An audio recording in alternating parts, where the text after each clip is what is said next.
अस्सलाम वालेकुम नाज़रीन, प्रोग्राम पाकिस्तान टुनाइट के साथ मैं हूं आदिल निज़ामी। मुज़ाकरात की गाड़ी ट्रैक पर तो आ गई है, लेकिन कितना सफ़र तय करती है इस हवाले से भी कुछ नहीं कहा जा सकता। हुकूमत और पाकिस्तान तहरीक-ए-इंसाफ दोनों के कैंप्स में कन्फ्यूजन पाई जा रही है। आज लाहौर में ख्वाजा साद रफ़ीक के मरहूम वालिद ख्वाजा रफ़ीक साहब की जो है बरसी थी, जिसमें हमने देखा कि पाकिस्तान मुस्लिम लीग नून की आदत है लीडरशिप मौजूद थी। उन्होंने खिताबात किए और मुज़ाकरात पर अपनी राय का भी इजहार किया। उनका क्या कहना था, पहले आपको सुनवाते हैं। सियासत की सिमत दुरुस्त नहीं है। मुल्क रिमोट कंट्रोल डेमोक्रेसी से नहीं चल सकता कि अगर ये हालात रहे तो बहुत से लोग जो रेलेवेंट हैं वो इररेलेवेंट हो जाएंगे। अल्लाह करे कि मुज़ाकरात की टीमें कामयाब हो, और मुझे लगता है इसके दौर एक से ज्यादा होंगे, ये फेजेस में होगा। तलखियां अपनी जगह, मगर बातचीत होनी जरूर चाहिए। सीनियर टीम हुकूमत और इत्तेहादियों ने बनाई है। आप अपने मसाइल के जरूर बात करें, मगर अवाम के मसाइल की भी तो बात कीजिए। सियासतदानों को इकट्ठे होना चाहिए, बैठ के बात करनी चाहिए। इन नामों में मियां नवाज शरीफ का नाम होना चाहिए, इमरान खान साहब का नाम भी होना चाहिए, आसिफ अली जरदारी साहब का भी नाम होना चाहिए। ये लोग बैठ जाएं। हमारी सियासत में जिस दिन किबला रू हो जाएगी तो निजात हो जाएगी। किधर है हमारा किबला? पिंडिए गए या किधर हो रहे गए? इसमें जितने पावर सेंटर्स हैं मुज़ाकरात में शामिल हो। ये अकेले सियासतदानों का बस नहीं है। अल्लाह ताला मुज़ाकरात की जो कोशिश कर रहे हैं उनकी कोशिशों में बरकत डाले। सिर्फ आखिर में फिर ये बच के रहियो वैसे।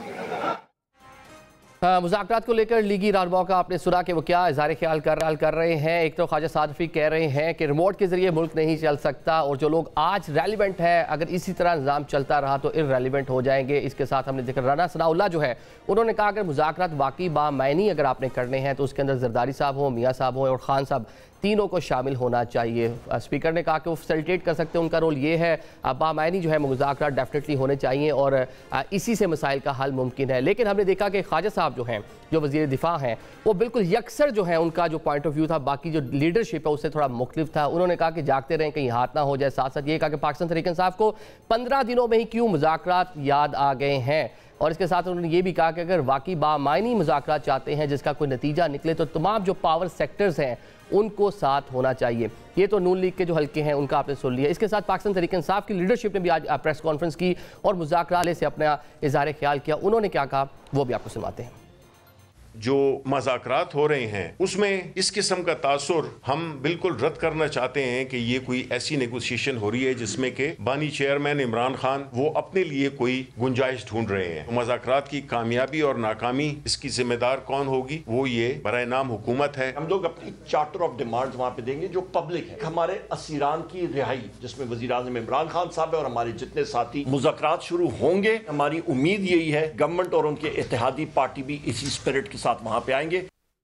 ये आपने पीटीआई की लीडरशिप को सुना। पहले हुकूमत के साथ मुज़ाकरात के लिए तैयार नहीं थे, लेकिन अब हुकूमत को ही कह रहे हैं कि मुज़ाकरात की नाकामी या उसकी कामयाबी का दारोमदार हुकूमत पर है। साथ साथ ये भी कह रहे हैं कि पाकिस्तान तहरीक-ए-इंसाफ किसी किस्म की डील नहीं चाह रही। लेकिन हम देख रहे हैं कि 190 मिलियन पाउंड केस है, उसकी जो सज़ा का फैसला था वो मौखर हुआ। इसके साथ साथ पाकिस्तान तहरीक-ए-इंसाफ की जो लीडरशिप है वो चाहती है कि उनके जो असीर लोग हैं उनको रहाई मिले। इसके साथ साथ जो केसेज हैं वो ख़त्म हो। तो क्या पाकिस्तान तहरीक-ए-इंसाफ डील नहीं, किसी किस्म की डील की ख्वाह है कि कुछ डील मिल जाए, रिलैक्स कर दिया जाए पाकिस्तान तहरीक-ए-इंसाफ को? इसके साथ हम देख रहे हैं कि पारा चनार की जो सूरत हाल है वहाँ पर भी कुछ बेहतरी आई है। एक जो अमन एग्रीमेंट है वो वहाँ पर हो चुका है। आज के प्रोग्राम में इन तमाम इशूज़ पर बात करेंगे। हमारे साथ मौजूद हैं सलीम बुखारी साहब, सीनियर जर्नलिस्ट हैं। खेल दास कोस्तानी साहब हमें ज्वाइन कर रहे हैं, पाकिस्तान मुस्लिम लीग नून से रुकने असम्बली हैं। इसके साथ साथ हमें अहमद खान बुचर साहब भी ज्वाइन करेंगे, अपोजिशन लीडर हैं पंजाब असम्बली में। बुखारी साहब, आपसे बात का आगाज़ कर लेते हैं। ख्वाजा आसिफ जो हैं उन्होंने आज एक अलग से बाकी लीडरशिप जो बात कर रही थी उससे थोड़ा सा मुख्तलिफ तरीके से बात की कि पाकिस्तान तहरीक-ए-इंसाफ पर मतलब यकीन ना किया जाए। सामो उनका यही मतलब था कहने का कि क्या किन तहफ़्फ़ुज़ात को इज़हार कर रहे हैं कि क्या ऐसा हो सकता है कि अगर हुकूमत और पाकिस्तान तहरीक-ए-इंसाफ के माबैन मुज़ाकरात होते हैं तो क्या कोई मुस्लिम लीग नून के लिए मुश्किल पैदा हो सकती है?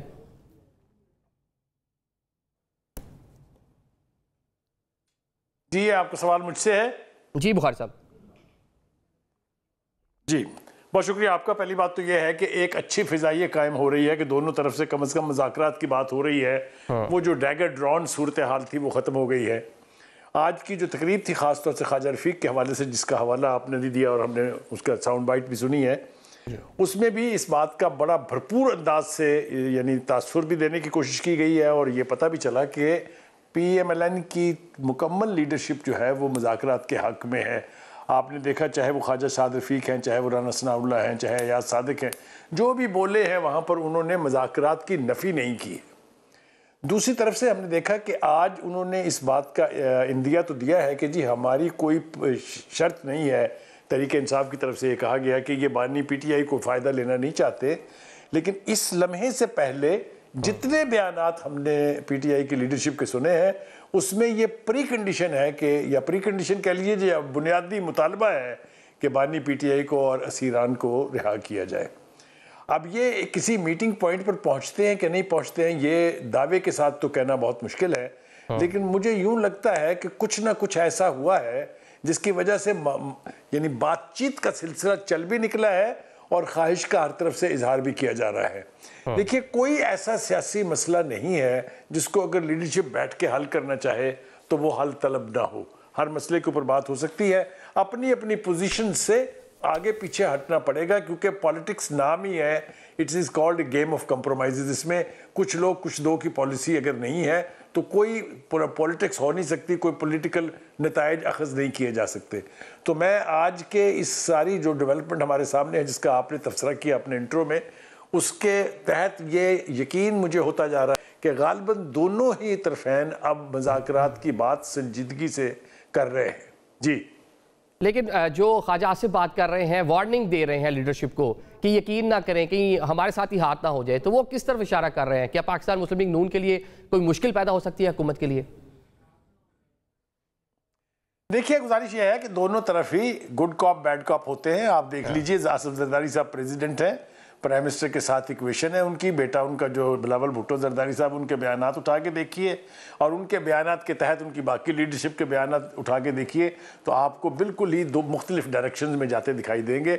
यही हाल जो है ये हर पार्टी के अंदर होता है कि कोई ना कोई हॉक्स होते हैं, जिनमें ख्वाजा आसिफ साहब का नाम जो है वो शामिल है। कोई बैद नहीं है इस बात से, लेकिन वो परवेल नहीं करेंगे, ये मैं आपको यकीन से कहता हूँ कि अगर जो पार्टी की जेन्युइन लीडरशिप है वो अगर इस बात पर अब आमादा है कि हमने पीटीआई के साथ बैठ के डील करनी, डील तो बुरा लफ्ज़ है, किसी नतीजे पर पहुंचना है, तो मेरे ख्याल से पहुंचा जा सकता है। एक और बात जो इस हवाले से मैं कहना चाहूँगा वो ये है कि राना सनाउल्लाह साहब ने एक और बात की कि अगर इस मुज़ाकराती कमेटी में 3 और लोग शामिल हो जाएं तो नतीजा यकीनी हो सकता है। उन्होंने उनके नाम भी तजवीज़ किए हैं। यकीनी तौर पे ये मुतालबा भी उसमें पूरा हो जाएगा जी कि बानी पीटीआई के साथ बराह रास्त बैठ के आप बातचीत करें। और दूसरी तरफ से भी दोनों बड़े वेटरन लीडर जो हैं, नवाज शरीफ हैं, आसिफ जरदारी हैं, अगर ये होता हुआ दिखाई दे रहा है या हो सके किसी सूरत में, तो यकीनी तौर पर ये मुज़ाकरात अपने मंतकी अंजाम को पहुँचेंगे। अच्छा, ये मुमकिन भी है, आप तीनों बड़ी शख्सियात का नाम ले रहे हैं कि एक साथ बैठे। माजी में वैसे ऐसी मसाले मौजूद हैं, शहीद मोहतरमा बेनज़ीर भुट्टो और मियाँ साहब ने बैठ के मुज़ाकरात किए थे, COD भी साइन किया। क्या ये मुमकिन है कि तीनों जो आप स्टेक होल्डर बात कर रहे हैं, तीनों बड़ी सियासी जमातों के जो लीडर हैं, ये बैठ सकें और बात कर सकें? मैं आपको एक हवाला दूंगा, उससे आप खुद ही मतलब उस हद तक पहुंच जाइए जहां मैं ले जाना चाहता हूं आपको। आज से चंद हफ्ते पहले, जब तक वो प्रेस रिलीज़ नहीं आई थी जिसमें जनरल फैज़ हमीद साहब के चार्जशीट किए जाने का यानी ऐलान किया गया था, उससे पहले इन चोरों डाकुओं के साथ तो कोई बात करने के लिए तैयार नहीं था बिल्कुल भी, अगर आपको याद हो अच्छी तरह से। तो ये अचानक जो तब्दीली आई है, इसका पस मंज़र कोई ना कोई तो है ना। और जब पस मंज़र इस तरह का होता है तो पार्टियों के बड़े बैठ के आपस में कोई रास्ता निकाल लेते हैं, जिसकी बेहतरीन मिसाल जो है चार्टर ऑफ डेमोक्रेसी है, जो 2006 में साइन हुआ था और उस वक्त की टॉप लीडरशिप जो है बेनज़ीर भुट्टो साहिबा और नवाज शरीफ ने इसको साइन किया था। मैं समझता हूँ कि वो स्टेज आ गई हुई है कि अगर सियासतदान अब नाकाम हुए इस लेटेस्ट कोशिश में, तो फिर आपको पता है हमारी तारीख 3 दफ़ा जो है वो पहले दोहराई जा चुकी है, अल्लाह ना करे कि वो चौथी दफ़ा भी दोहराई जाए। ठीक है, कोसारी साहब आप ये बताएं ना जरा कि एक तरफ तो हुकूमत मुज़ाकरात करना भी चाह रही है, दूसरी जानिब बड़े अहम है ख्वाजा आसिफ साहब, बड़ा खुलकर बात करते हैं, तहफ़्फ़ुज़ात का इजहार करते हैं, वो अपनी ही लीडरशिप को वार्न कर रहे हैं। डर है क्या मुस्लिम लीग नून को? देखें, बड़ी मेहरबानी। और मैं समझता हूँ सलीम बुखारी साहब सीनियर जो है एंकर है, उसने तज्जिया दिया है अपना, मैं इसमें इस पर इत्तेफाक करता हूँ। मैं आपको बताऊँ 21 अक्टूबर को नवाज शरीफ साहब जब पाकिस्तान तशरीफ़ लाए थे लाहौर में, उसकी अगर आप तकरीर सुन लें तो उन्होंने तमाम बशमूल PTI सबको कहा था कि आए मिलकर इस मुल्क के लिए आगे बढ़े। जो भी उन्होंने किया, जब उनके साथ हुआ, उन्होंने एक तरफ रखा पाकिस्तान की कतर, उन्होंने बातचीत का एक पैगाम दिया। 28 मई को जब वो दोबारा सदर बने तब भी उन्होंने बानी PTI के लिए जो वहाँ पे बात की, उन्होंने कहा कि जो आपने गलतियाँ की है सियासी, आप एतराफ़ कर लें तो बातचीत हो सकती है। जो अभी कमेटी बनी है वो बानी PTI के, सही कह रहे हैं, बानी PTI ने खुद कमेटी बनाई और ये कहा कि हम बातचीत करने के लिए तैयार है।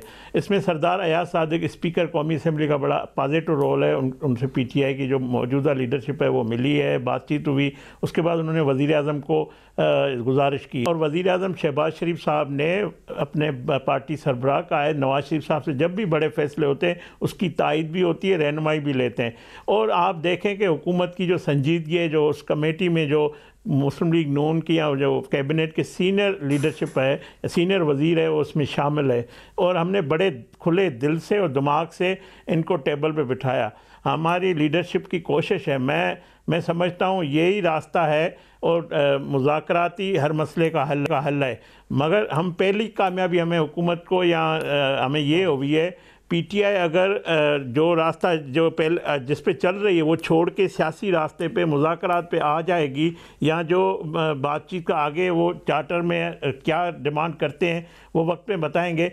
मगर इसमें एक बात बड़ी अहम है, देखें हमारी इस्टेब्लिशमेंट जो है वो भी स्टेक होल्डर है।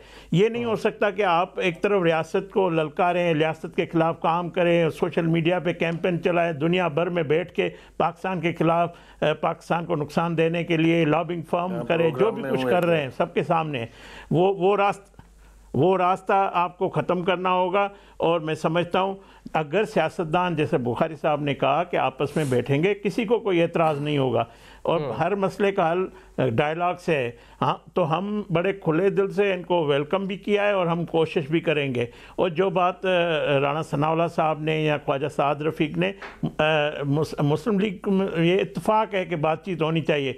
हाँ, ये माजी जो है PTI का देखकर ख्वाजा आसिफ साहब जो जिसका इशारा दे रहे हैं, ये सही कह रहे हैं। ख्वाजा आसिफ साहब भी बिल्कुल हमारे सीनियर रहनुमा है, पार्लियामानी लीडर है, वो ज़ाहिर है उनका एक तजर्बा है, तो वो एक ज़रूर है। मगर हम अच्छाई की उम्मीद रखते हैं, हम चाहते हैं कि हम हमारे साथ सियासी मैदान में मुकाबला करे, PTI हमारे साथ सियासी मैदान में मुकाबला करे, हमारी पॉलिसीज़ पे गुफ्तगू करे तो हम वेलकम करेंगे। अगरचे वो रियासत को उसी तरह जिस तरह जो रवैया रखा है 9 मई का हो या 26 नवंबर का, ये दोनों ऑप्शन नहीं होंगे, दोनों रास्ते नहीं होंगे, एक टिकट के दो मज़े नहीं होंगे। तो आपको सियासी रास्ते पे चलना होगा तो रास्ता हल निकल आएगा कोई ना कोई। ठीक है मलिक अहमद साहब, एक तरफ तो हम देख रहे हैं मुज़ाकरात हो रहे हैं, दूसरी जानिब हुकूमत जो है थोड़ा डरी भी दिखाई दे रही है। ट्रैक रिकॉर्ड देखते हुए पाकिस्तान तहरीक इंसाफ का उनका कहना है कि ये ना हो कि इनके साथ हाथ हो जाए। और सेकेंडली आज हमने जो देखा, राना सनाउल्लाह ने एक अच्छी तजवीज़ दी कि जो सीनियर लीडरशिप है तीनों जमातों की, मियाँ साहब हैं, जरदारी साहब हैं और खान साहब हैं, ये बैठ कर मुज़ाकरात करें ताकि कोई कंस्ट्रक्टिव मुज़ाकरात हो जिसका नतीजा भी सामने आए। जी बिस्मिल्लाहिर्रहमानिर्रहीम। देखें जी, बात यह है कि मैं कोस्तानी साहब की बात तो सुन सका हूँ, चूँकि लेट आया हूँ, तो बुखारी साहब सीनियर एंकर पर्सन है तो उनकी बात नहीं सुन सका। डेफिनेटली उनका तजिया गहरी नज़र रखते हैं जी। असल जी बात क्या है, देखें पाकिस्तान तहरीक इंसाफ का इस वक्त भी जो हालात है वो दूसरी जमातों से मुख्तलिफ हैं और कभी किसी जमात को भी इस किस्म के हालात का सामना नहीं कर। तो मैं ये समझता हूँ कि अगर हम 8 फरवरी से आज दिन तक जितना तजिया करें और उसके बाद 26 नवंबर पे वो चीज़ें आके खड़ी हुई हैं और उसके बाद हुआ इसका ऐलान हुआ मुज़ाकराती कमेटी का पाकिस्तान तहरीक इंसाफ की तरफ से, फिर गवर्नमेंट की तरफ से भी हो गया, तो अब उनकी एक मीटिंग हो चुकी, दूसरी उन्होंने चार्टर ऑफ डिमांड देना है 2 तारीख को। मैं बुखारी साहब की जो बात मैंने आखिरी सुनी है वो बिल्कुल ठीक है कि अगर इस दफ़ा पाकिस्तान की सियासी जमातें अपने पूरे अख्तियारात के साथ मुज़ाकरात में ना हुई और अपने अख्तियारात इस्तेमाल ना किए तो पाकिस्तान के लिए ये बिल्कुल ठीक नहीं होगा, खुदा न खास्ता। गॉड तो पाकिस्तान है तो अब है, पहली बात। दूसरी बात ये देखिए, पाकिस्तान तहरीक इंसाफ की जो बात है, आप खुद देख लें कि 23 जनवरी से लेके 23 जनवरी 2024 से लेके आज दिन तक हमारे से हमारा निशान छीन लिया गया। उसके बाद जिस तरह हमने इलेक्शन लड़ा वो सबके सामने है। फिर फस्तायत का दौर जो गुजरा हमारे ऊपर 9 मई में, इस तरह हमें बना दिया गया कि जिस तरह कोई दहशत गर्द, ये तो सारे पैदा ही दहशत गर्द हुए हैं, पहली बात। दूसरी बात ये सर कि असल में हमारा मुतालबा क्या था पहले? हमारा मुतालबा तो पहले दिन से था कि हम मुज़ाकरात करना चाहते हैं। एक गवर्नमेंट जिस तरह भी आई, हम हमारा एक मुतालबा ये भी है कि हमारा मैंडेट चोरी किया गया, चले आ गए। अब आ गए तो हमारा ये पहला मुतालबा शामिल हो गया कि जुडिशल कमीशन बना दिया जाए 9 मई पे। आज सजाएं हुई हैं, आज से 4 दिन पहले 60 बंदों को। इधर ट्रायल में सजाएं हो चुकी हैं, उधर अभी फर्द जुर्म भी नहीं लगे ATC में, जहां पे 15 दिन में केस प्रोसीड कर जाते हैं। लेकिन ये आप लोगों का मौक़िफ़ था ना कि काफी अरसे से लोग जो हैं वो जेल में हैं, सजाएं जो प्रोसिक्यूशन है केस बड़ा स्लो चला रही है, इसी पे आप लोग बात करते हैं ना, जल्दी सजाएं दें जो करना है, और जो लोग मुलविस हैं उनको सजाएं दें। जी, जो मिलिट्री ट्रायल होते हैं उसमें तो कोई प्रोसिक्यूटर वाला तस्वुर ही नहीं होता ना जी। उसमें तो एक उनका अपना एक तरीका कार है, जिस तरह सजाएं हुई वो हमारे पास राइट ऑफ अपील है, हम उन सजाओं को सही नहीं मानते। हमारे पास राइट ऑफ अपील है हाई कोर्ट में, हम उधर जाएंगे।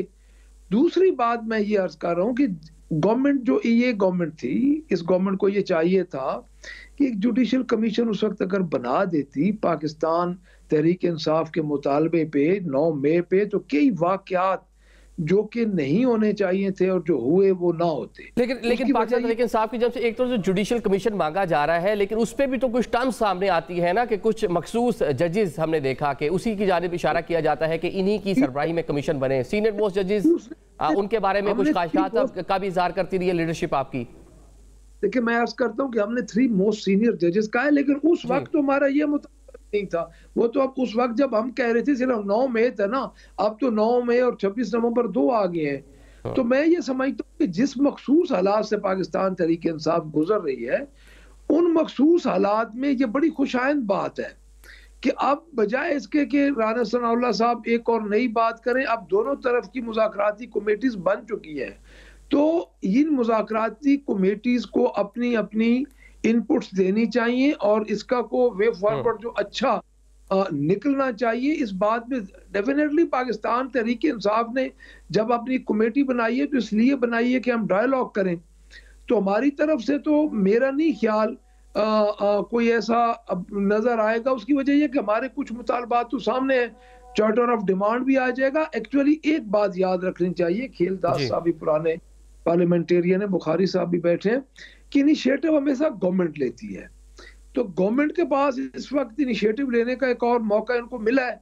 अब देखते हैं कि ये जनवरी में क्या होता है। 2 जनवरी के बाद ही नियत जिसकी भी होगी, मैं जो 2 जनवरी के बाद ही ठीक है। चले जो प्री डिमांड्स हैं अगर वो पहले रखी जाती हैं तो ये मुज़ाकरात का नतीजा क्या निकल सकता है, इस पर बात करते हैं। उससे पहले एक ब्रेक लेते हैं।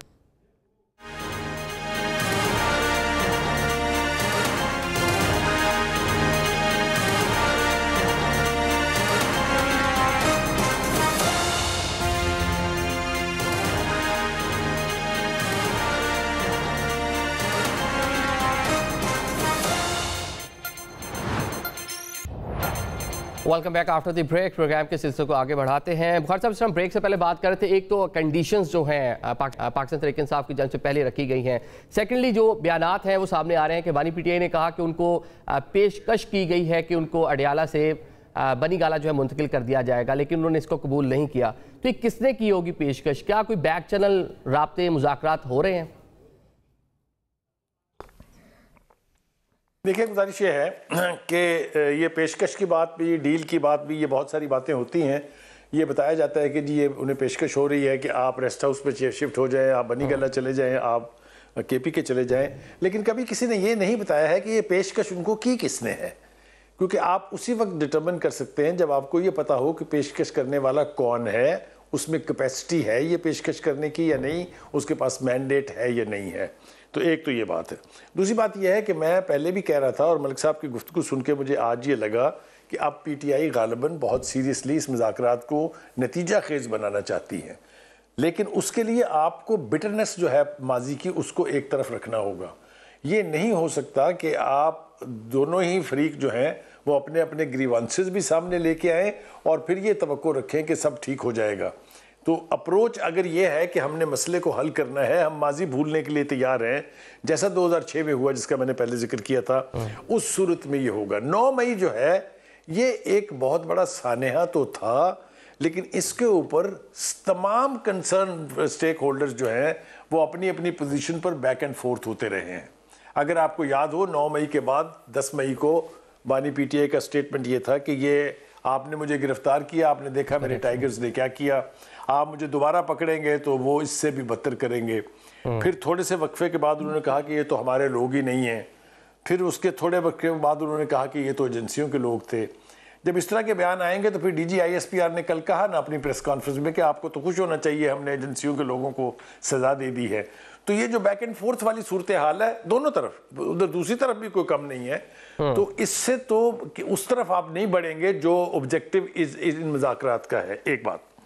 दूसरी बात यह है कि तासुर जो है कि इस सारे मुज़ाकरात के पीछे क्या है, ये बहुत ज़रूरी है कि इसको समझा जाए। मैंने पहले इसकी तरफ इशारा करने की कोशिश की थी। हालात ऐसे नहज पर पहुंच गए हैं कि अगर इस दफ़ा भी सियासतदानों ने हाथ खड़े कर दिए और वो अपने यानी ऑब्जेक्टिव हासिल ना कर सके, किसी तरफ लेके ना जा सके, पार्लियामेंट के फ्लोर की छत के नीचे अगर मसले हल ना हुए, तो फिर मेरे अजीज़ हम वतनों वाला जो तराना है वो सुनने के लिए हमें तैयार रहना पड़ेगा।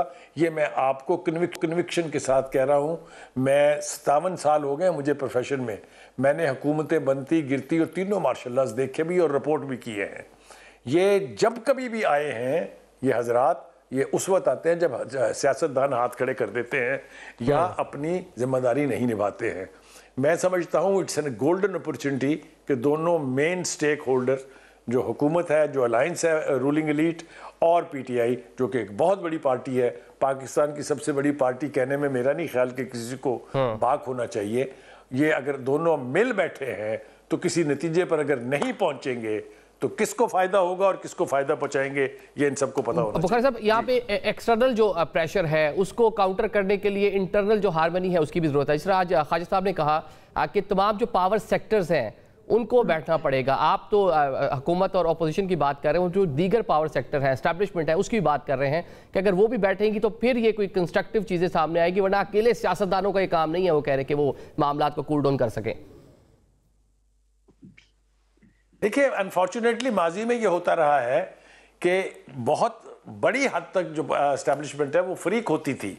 और ख़ास तौर से अगर आप मुझे इजाज़त देंगे तो मैं कहूँगा कि जो भी उस वक्त की अपोजिशन होती थी वो सेकंड हॉर्स के तौर पे काम आती थी उनके। इस दफ़ा ऐसी सूरत हाल नहीं है। मेरे ख्याल से इसका भी फ़ायदा उठाना चाहिए कि अगर उन्होंने ये पॉस्चरिंग की हुई है या वो ये फसाद लेके चल रहे हैं कि हम तो ए पॉलिटिकल हैं जनाब, हमारा तो कोई स्टेक नहीं है, आप हुकूमत के साथ तय कर लें, हम तो हर उस फैसले का साथ देने के लिए तैयार हैं जो सियासतदान और मुल्क की हुकूमत करेगी। मेरे ख्याल से इसके ऊपर उनको कैश ऑन करना चाहिए, ये कह के उनको फिर पीछे हटने नहीं देना चाहिए।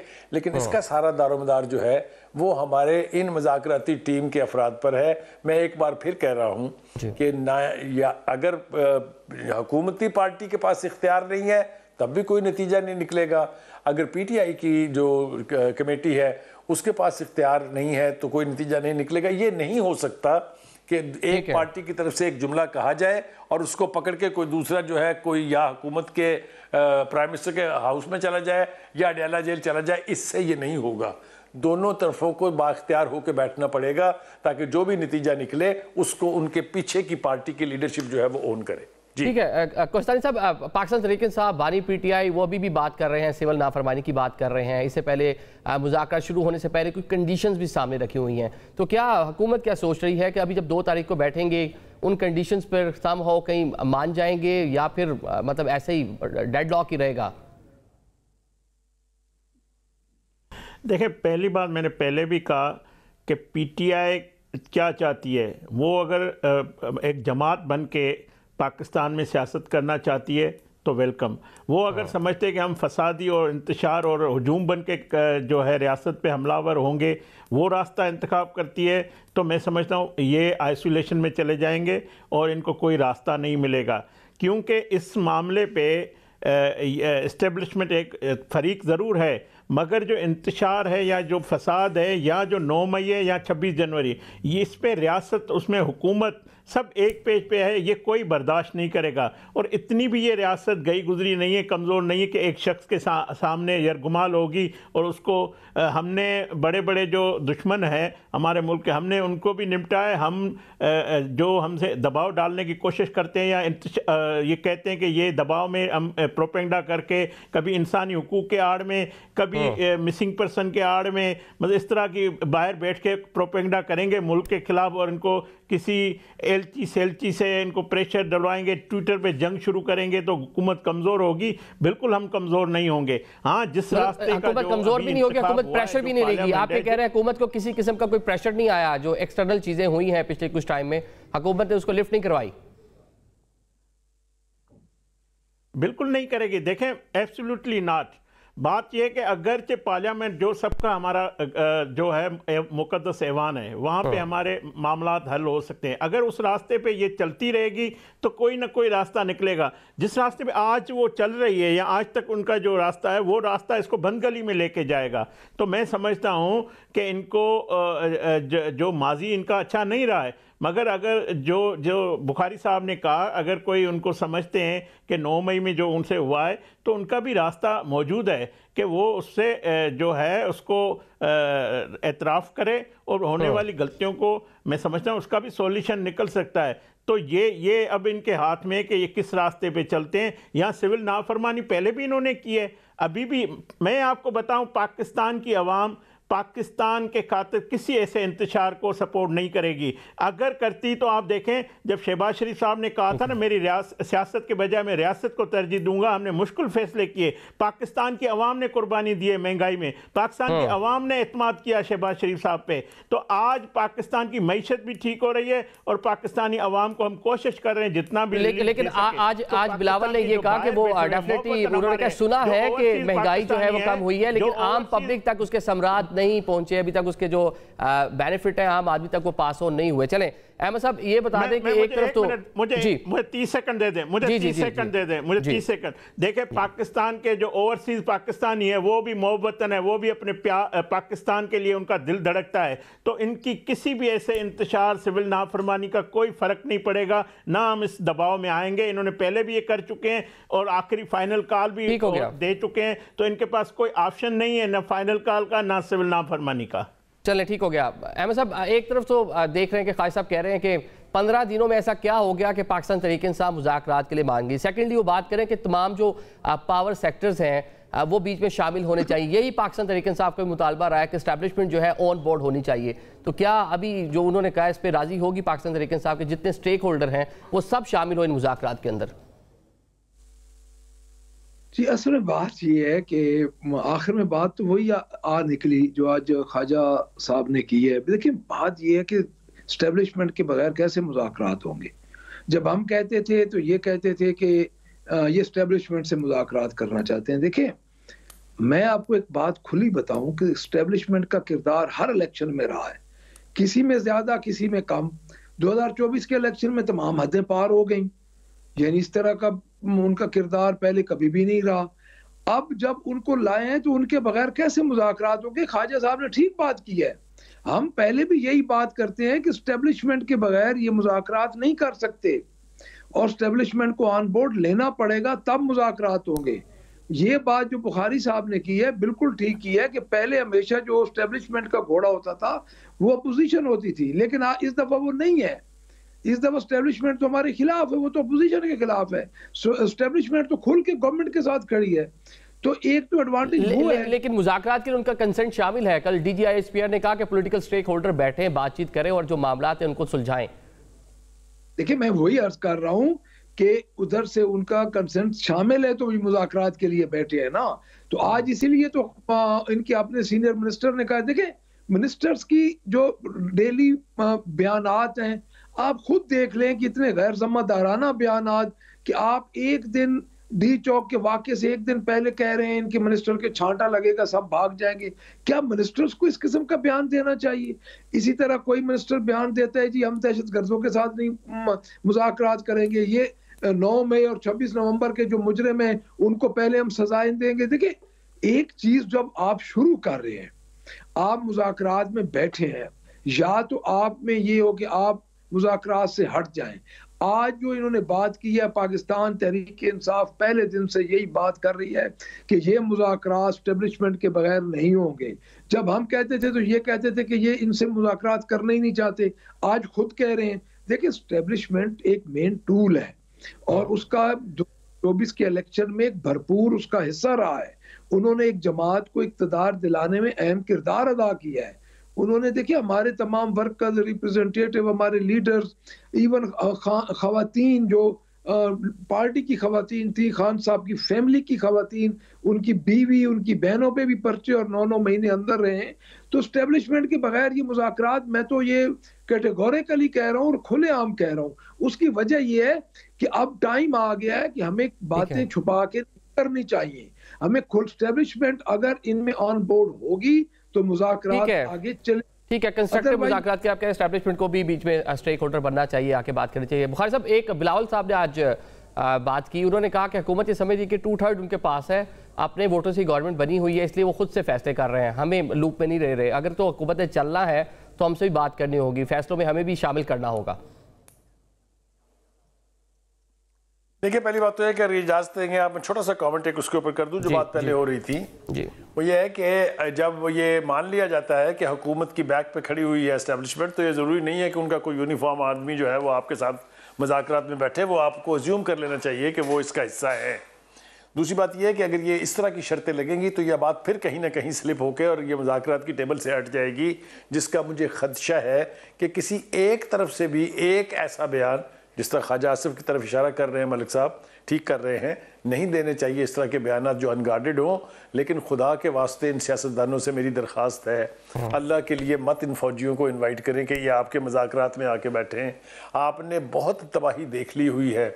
जो बात अब ये कह रहे हैं कि जी एस्टैब्लिशमेंट इस वक्त साथ है, तो आप पीछे की तरफ मुड़ के देखेंगे तो सूरत हाल कभी भी मुख्तलिफ नहीं रही है। बिल्कुल ठीक कह रहे हैं कि माजी में भी बिल्कुल वो रहे हैं, काफी मामलात में इन्वॉल्व रहे हैं और जो सेटलमेंट्स होते हैं हिस्सा भी रहे हैं। बैक चैनल पे चलें, अभी बुखारी साहब एक ब्रेक लेनी है, ब्रेक के बाद नाज़रीन बात करेंगे 2025 दुनिया के लिए और ख़ुसूसन पाकिस्तान के लिए कैसा होगा। एक ब्रेक लेते हैं।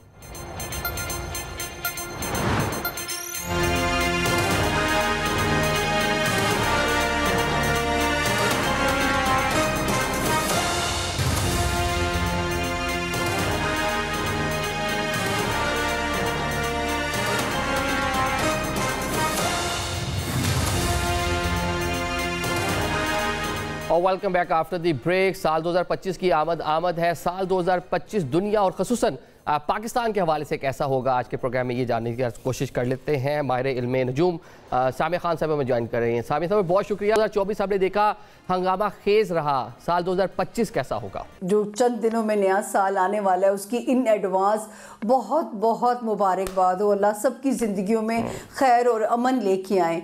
आदिल, अभी मैं एक शो कर रही थी तो वहाँ पूछा गया कि 2025 में कौन सा चैनल टेक ऑफ करेगा और कौन सा डाउन जाएगा, और क्योंकि वो इतना अचानक सवाल था, यकीन जानिए कि मैंने कोई ये नहीं कि मेरी को वाबस्तगी है आपके चैनल से, तो मेरे मुंह से निकला हम न्यूज़ टेक ऑफ करेगा। तो अल्लाह, ये बहुत अच्छी खबर है। Thank you so much. वैसे माशाल्लाह बड़ा ग्रो किया है हम टीवी ने, हर साल इंक्रीमेंट मिल रहे हैं, बहुत अच्छी अच्छी खुशियाँ जो है एम्प्लॉयज़ को मिलती हैं। आने वाला साल भी अच्छा होगा, आप ये कह रही हैं माशाल्लाह। जी।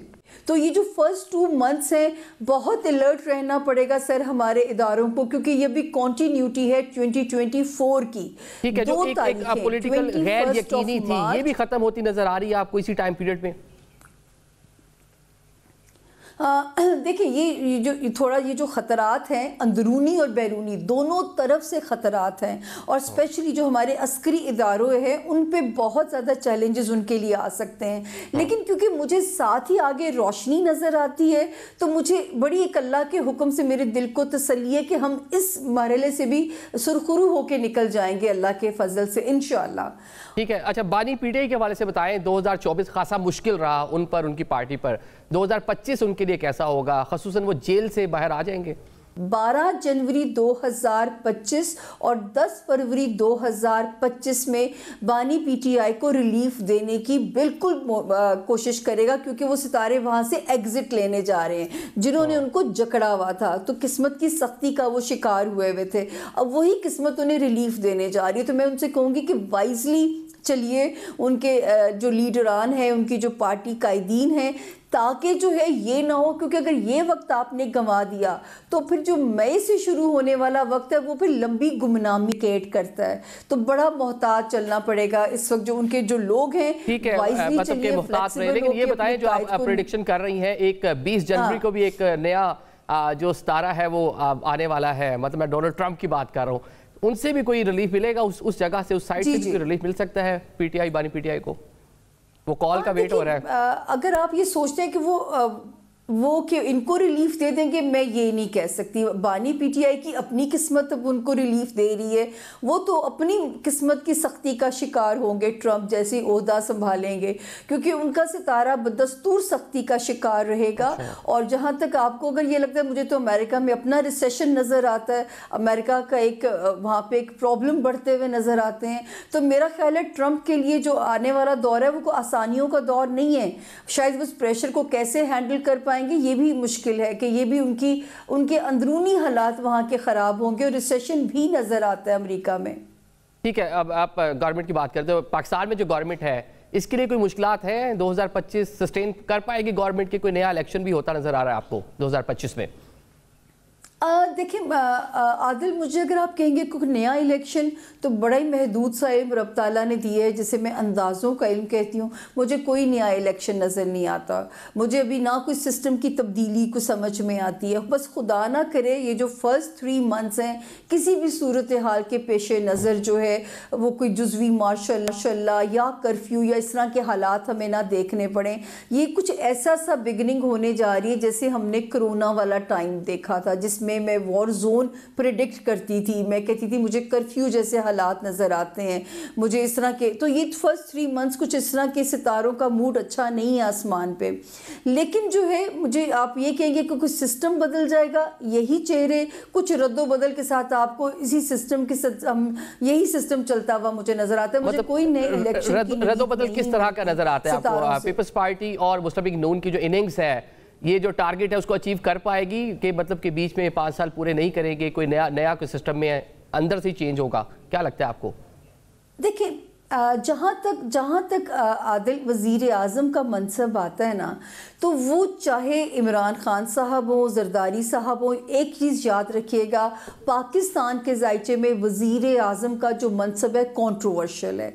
तो मैं बार बार ये कहा करती थी कि जो है इमरान खान साहब को भी जब वो थे कि किंग मेकर बनिए, किंग ना बनिए। यहाँ पे आप हिस्ट्री उठा के देख लीजिए, जितने सदूर आए हैं, आरिफ अलवी साहब समेत 21 तोपों की सलामी लेके रुखसत हुए हैं, और वज़ीर आज़म ने हमेशा सख्ती काटी है। तो वज़ीर आज़म का रद्दोबदल का इम्कान ज़रूर मौजूद है, लेकिन ये मैं नहीं कह सकती कि कोई नया इलेक्शन या इस तरह की कोई चीज़। इसी तरह अलाइंसेस के साथ इन जमातों को चलना पड़ेगा। हाँ, ये ज़रूर है कि इस नए साल में 2025 में 2 चेहरे बेनिफिशरी हो सकते हैं, जिनके मैं इस वक्त जुपिटर जहां वो लेके पैदा हुए थे, मौलाना फजलुर रहमान साहब और बिलावल भुट्टो जरदारी साहब, दोनों के सितारे वहीं पे आए हुए हैं। तो ये बिग बेनिफिशरी साल के फर्स्ट हाफ में हो सकते हैं, लेकिन कैसे नवाजे जाएंगे ये गैब का इल्म है। इसका मुझे मतलब आप कह रहे हैं कि बिलावल साहब जो है वो प्राइम मिनिस्टर बन सकते हैं, आपको ये लग रहा है?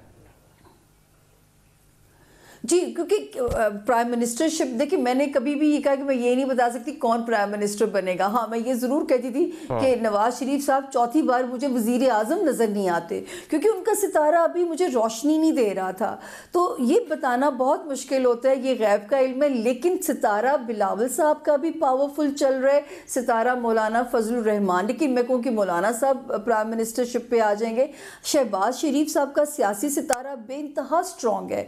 वो देखिए देखिए कि अक्टूबर तक बड़ा ख़तरा था कि शायद चेहरों की तब्दीली हो जाए, लेकिन अभी क्योंकि बिलावल साहब का सितारा पावरफुल होने जा रहा है तो उनका सपना पूरा हो भी सकता है। ये जो वो मैं तो कहूँगी इस वक्त शादी कर लें, बड़ा मुबारक वक्त है। बिलावल साहब अगर उनकी फैमिली हमें सुनती है तो ये बड़ा मुबारक वक्त है उनको रिश्ता ज़वाज में मुंसलिक करने का, कि वक्त की खुशबख्ती भी उनके साथ ऐड ऑन हो जाएगी। जैसे इस साल आपको पॉसिबल लग रहा है कि बिलावल जो है वो ये वक्त ठीक है शादी हो पाए उनकी, इस साल पॉसिबल लग रहा है आपको? सितारा 100% दे रहा है शादी के जो इफ़ेक्ट्स हैं, 100% नेक जीवन साथी की इंडिकेशन दे रहा है। वरना उनका मैरिज हाउस बड़ा कॉम्प्रोमाइजिंग सिनेरियो के ऊपर है, लेकिन ये वाला वक्त ब्लेसिंग दे रहा है। तो अगर उनकी फैमिली सुनती है और कहीं उनका मन मानता है तो मेरा ख्याल है बड़े खूबसूरत दुल्हा बन सकते हैं और किस्मत भी साथ देगी। चले, अच्छा मियाँ साहब का बताएं, आपने प्रिडिक्शन की थी कि वो 4th टाइम प्राइम मिनिस्टर नहीं बनेंगे, अभी क्या देख रही हैं नवाज शरीफ साहब का आगे पाकिस्तानी सियासत में क्या रोल है? यही रोल रहेगा उनका किंग मेकर वाला, और उनके लगाए हुए पौधे ज़रूर फलेंगे फूलेंगे, लेकिन ये कि खुद वो शायद अपनी अब रिटायरमेंट को बड़े प्यारे तरीके से इंजॉय करेंगे। ठीक है, हम एक मिडिल ईस्ट में एक अफसोसनाक सूरत हाल देख रहे हैं गजा की, और वॉर जो है वो एक्सपैंड हो रही है, सीरिया तक आ गई, लेबनान तक आ गई। क्या देखती हैं 2025 में पीस होगा के वस्ता में उस रीजन में? ये आपने बहुत इम्पॉर्टेंट सवाल किया है। देखिए ये वाला साल जुपिटर का साल आने वाला है, ठीक है ना। रहमत खुदाबंदी भी अब जोश में आने वाली है, दुनिया को समेटा भी जाएगा। गज़ा से गज़वा हिंद की जर्नी भी यहीं से शुरू होगी। अगर आप ये कहते हैं कि ज़मीन पे अमन हो जाएगा, मैंने जब ये झड़पें शुरू भी नहीं हुई थी तो मैंने कहा था इस साल से 2023 से आगाज़ हो जाएगा झड़पों का, और ये सिलसिला रुकेगा नहीं, ये फैलेगा। और जो है हाँ, इन हालात में हमारे खित्ते से रब ने क्या काम लेना है कि ये खित्ता बहुत इम्पॉर्टेंट हो जाएगा, जो कि अपना रोल क्या प्ले करेगा, या हमारी कोई अफवाज क्या रोल प्ले करेंगी, लेकिन यहीं से गज़वा हिंद की जर्नी शुरू हो जाएगी। तो जो 3rd वर्ल्ड वॉर है उसके कुछ टीजर्स आप इसी साल में देखेंगे 2025 के अंदर। 2026 के सेकेंड हाफ से प्रॉपर वो वॉर शुरू हो जाती है जहाँ पे ज़मीन पे अमन जो है, लेकिन ये ज़रूरी नहीं हर मुल्क में ऐसा होगा। ठीक है, बहुत शुक्रिया। सामिया खान साहब हमारे साथ मौजूद थी और प्रेडिक्शन कर रही थी कि साल 2025 क्या कुछ हो सकता है। नाज़रीन, साल 2024 जो है बिल्कुल इख्तिताम को है। इस साल में हमने देखा मुल्क को खासे मसाइल का सामना रहा, वो सियासी हो, मुआशी हो कि अमन अमान के हवाले से हो। उम्मीद है कि साल 2025 जो आने वाला साल है वो पाकिस्तान के लिए अमन लेके आएगा, पाकिस्तान में खुशहाली लेके आएगा। इसके साथ साथ मुआशी जो सूरत हाल है, सियासी सूरत हाल है, वो भी बेहतर होगी। साल का ये आखिरी प्रोग्राम है। आज के प्रोग्राम से हमें इजाज़त दीजिए, आइंदा साल के पहले हफ्ते में आपके साथ दोबारा हाजिर होंगे। अल्लाह हाफिज़।